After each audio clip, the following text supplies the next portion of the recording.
Without any warning, I received news that my mother-in-law had passed away. When I naturally tried to attend the funeral, my husband yelled at me. "Don't you dare come! You got it?" "What are you talking about? She's passed away. What kind of daughter-in-law wouldn't go to the funeral?" "My mom hated you. Don't even think about showing up. You'll be a nuisance." Though my relationship with mother-in-law was never close, the woman was gone. Not attending the funeral as a daughter-in-law would be beyond disrespectful. Ignoring my husband's words, I headed to the funeral hall, which was a bit far away. When I got there, I saw my husband leading the mourning rites. Wait, what's going on here? Whose funeral is this? What followed was a shocking truth that was hard to believe. My name is Sophia. I'm 30 years old. I've been married for 3 years and live with my husband, William. Things were great back then, but not anymore. I won't sugarcoat it. I'm not satisfied with my married life. The main problem lies with my husband. I became a housewife when we got married. That's because when he proposed, he asked me to quit my job and stay home. Since I was just an office worker with no particular passion for my job, I complied and quit. But that was a mistake. For the first year of marriage, everything was relatively fine. Things took a turn for the worse in our second year. I used to receive $1,000 a month for living expenses from my husband, but suddenly it was cut to $500. Look, William, making ends meet with just $500 is impossible. Why? I'm covering the rent. All you have to worry about is utilities and groceries, right? Even for basic household items, $500 isn't enough, especially when you factor in utilities and food. You're the one who's supposed to make it work, aren't you? You're living on my income. Figure it out. I don't even... In the end, he wouldn't compromise, so I had no choice but to make do with $500. No matter how hard I tried, it was just not enough. My husband eats more than the average person, making it even harder. After a year of living off my savings, I watched the balance steadily decline since there was no income. Every time I checked the balance, the number kept getting smaller and smaller. Seeing this filled me with a bottomless sense of dread. What will happen to me when this account hits zero? $500 is just not enough, no matter how hard I try. William shows no signs of increasing the household budget. What am I to do? That's when I decided it was time to go back to work. Even if I can only work part-time, I should be able to make between $800 to $900 a month. That extra income would certainly make life easier. That night, when I approached my husband with the idea, he visibly recoiled. Work? You can't be serious. No way. Why not? This would give us more breathing room. If life is tough, it's because you're bad at budgeting. It's your fault. I've done all I can. Life is still hard. That's why I've been considering other options. Playing the victim, huh? You can live because of me. How dare you even say that?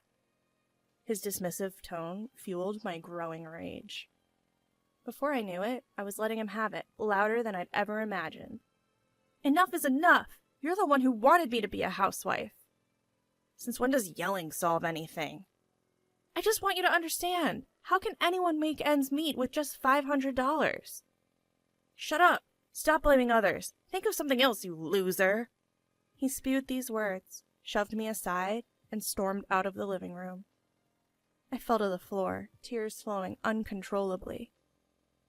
Why is this happening? All I wanted was a peaceful married life. I always felt the need to talk to someone about my worries, but my parents live far away and it's not easy to visit them. I couldn't keep silent anymore, so I initiated a discussion. On the other hand, my in-laws live only an hour away by car. However, my husband doesn't seem to get along with them, so we've had no contact since we got married. So, talking to my in-laws is pretty much out of the question. After getting married, I moved closer to my husband's workplace, making it difficult and expensive to meet up with my former coworkers. As for my friends back home, well, I can only imagine what they'd say if I tried to meet up. So here I was, living in fear of my own husband. Then things started to change. Recently, my husband has been spending less time at home. He started working late and going on business trips more often, which meant he was rarely home for dinner. If he's not eating at home, there's no need to stock up on a lot of groceries. This means I don't have to buy groceries in bulk, which helps me get by on the $500 he gives me each month. Also, I've started working from home and now make about $700 a month. I've started enjoying a more independent lifestyle, especially when he's not around. And it's been going on for about a year now. Recently, my husband has been too busy with work to come home much. But when he does, he treats me terribly and shouts insults. Lately, he hasn't even been giving me any money for living expenses. Then one day, something unexpected happened. When my husband came home from work, he seemed really rattled. Without missing a beat, he blurted out, "My mom is dead." "Wait, what? Are you joking?" I turned back to him and he yelled, "Why would I lie about something like this?" "But your mom was still young." "I'll go to the funeral the day after tomorrow, alone. You stay here." Caught off guard by his unexpected words, I couldn't help but blurt out, "What? What do you mean? Why would you go alone to your mother's funeral?" "She's my mom, so I should be the one to go. You don't need to come." "Wait a minute. That's ridiculous. She's my mother-in-law too, you know?" "That doesn't matter. I'm enough for my mom's funeral." "Are you serious?" I couldn't comprehend his rationale and my frustration was growing. Confused and puzzled, his impatience was obvious. "Just don't come to the funeral. Got it?" "What are you talking about? What kind of daughter-in-law doesn't attend her mother-in-law's funeral?" "Ugh, enough. Mom hated you, okay? Just don't show up at the funeral." "What? My mother-in-law hated me?" "Yes, exactly. So even if you did come to the funeral, my deceased mom wouldn't be happy." I can't believe this. My chest hurt sharply as the brutal truth was abruptly laid before me. Seeing me like this, my husband sighed in annoyance. "Enough already. If Mom hated you, Dad feels the same. Your presence would just make everyone uncomfortable." "Fine, I get it. Just stop." "You better, all right? Don't come to the funeral." Pressured by my husband, all I could do was nod. 2 days later, early in the morning, my husband busily got ready and quickly put on his morning clothes. When he went to the bathroom, I picked up his discarded pajamas. That's when I noticed his phone left open on the table. Looks like he was checking out the venue for today. The driving directions are up on the screen. It's about a 40-minute drive from home. Something felt off.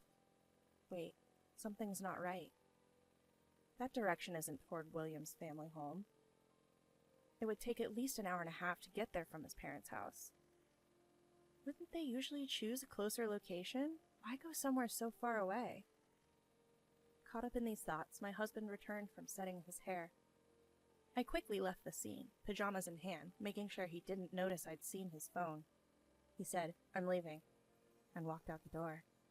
Still uneasy, I decided to attend my mother-in-law's funeral in morning clothes.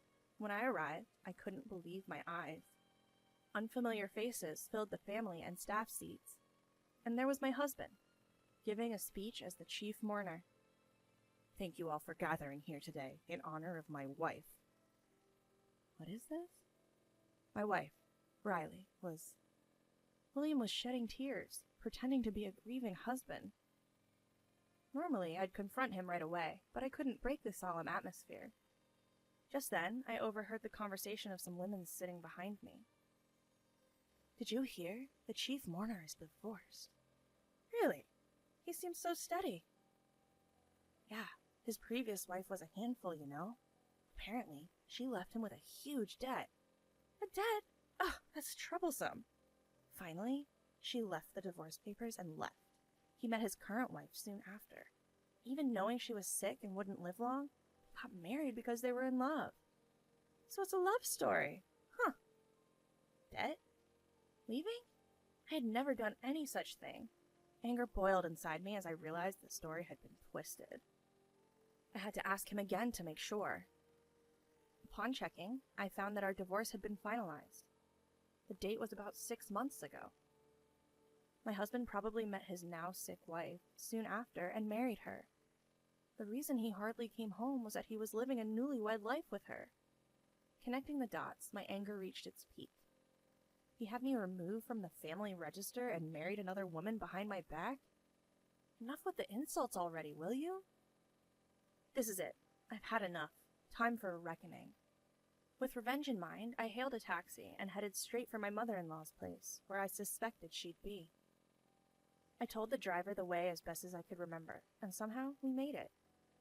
I rang the doorbell, and with a cheerful, "Hello," my lively mother-in-law appeared. Her eyes widened as soon as she saw me. "Oh, my, Sophia, is that you?" "Long time no see, mother-in-law. You look well." "You look good too, Sophia. What brings you here?" "I came unannounced, but there's something urgent I have to talk to you about." "Something you have to tell me?" "Yes, actually." I told my mother-in-law everything that had happened. How I'd been mistreated by my husband, how I wasn't getting enough for living expenses, and even the fact that he had already divorced me. As I spoke, tears welled up and I began to sob. My mother-in-law gently rubbed my back to comfort me. "Sophia, I'm so sorry you've had to go through all this. My idiot son. Please, forgive me." "It's okay. I should apologize for showing up and talking about this." "Why didn't you come to me sooner?" "William told me you didn't like me." "What? He told me you didn't like me? Wait, what?" That's when it finally hit me. My mother-in-law and I had been deliberately kept apart. My husband probably thought it would be troublesome if she and I got along, especially if something went against his plans. Meanwhile, unbeknownst to me, he'd apparently asked his family for financial help multiple times. He blamed it all on me. "Sophia's sick and needs money.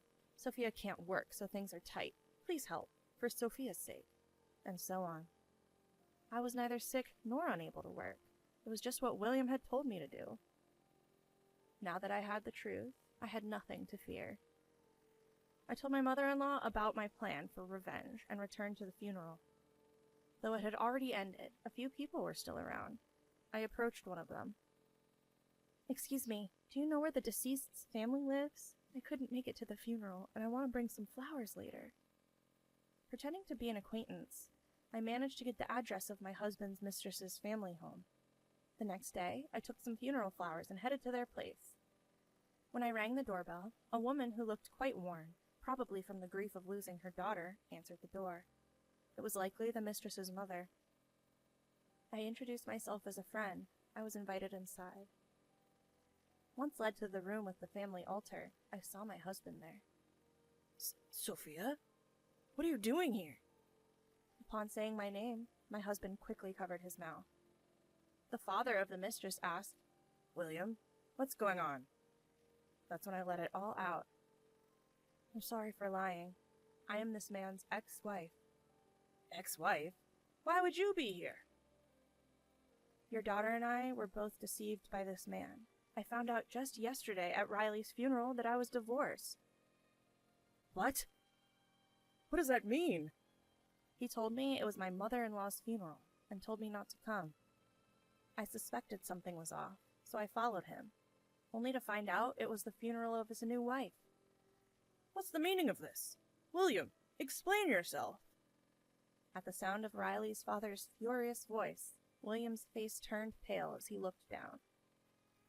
The atmosphere, once laden with sorrow, completely shifted, as if sensing his wrongdoings.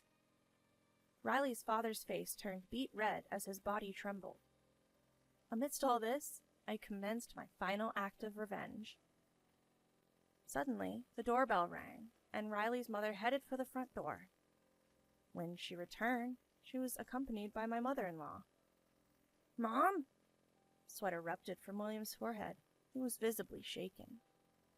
My mother-in-law proceeded to give him a piece of her mind. "Causing trouble for others. What do you think you're doing? Pay back the money you borrowed from us right now, and don't you dare blame Sophia."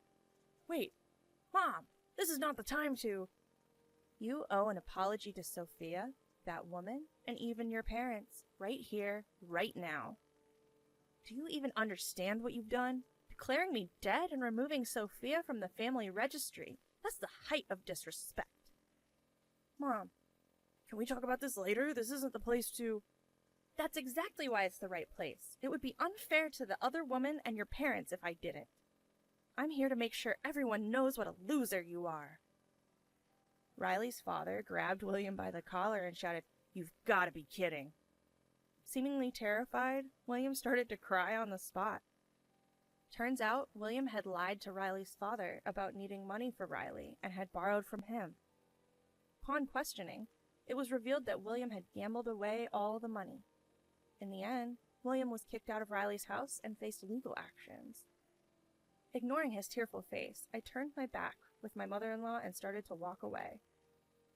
At that moment, a desperate voice called out from behind. "Wait!" I turned around slowly. "What?" "Sophia, I'm really sorry. Can we start over?" "Excuse me?" "If you don't help, I'll be sued." "Don't worry. I plan on suing you too." "What?" Yes, I had already made up my mind. After all the unjust treatment and being served with fake divorce papers, I'll sue him through a lawyer. "Please, forgive me." Fuming, I unleashed my feelings on my husband. "Do you think saying sorry will make everything okay? Do you even understand what you've done? Filing for divorce without telling me is a legal issue, you know? Your apologies are worthless because you've been lying and asking for financial support. Utterly worthless." "Sophia, wait, please." "Quiet. Do you have any idea how many people you've hurt with your actions? What you've done isn't easily forgivable. Even a lifetime of making amends won't be enough. So from now on, stay out of my life. If you show up again, I won't hesitate to ruin you." My mother-in-law's hand touched my back as I spoke assertively. Her warmth almost brought me to tears. Afterwards, William ended up paying back the $10,000 he borrowed from Riley's father in one lump sum. Additionally, he had to pay me alimony and a fine for forgery. His salary was never that high to begin with. The financial hit seemed to hurt him quite a bit. He had to go into debt to pay the alimony, and now he's even getting collection calls at work.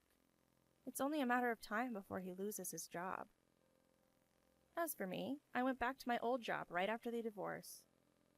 Now I'm living in an apartment near my workplace and enjoying peaceful days.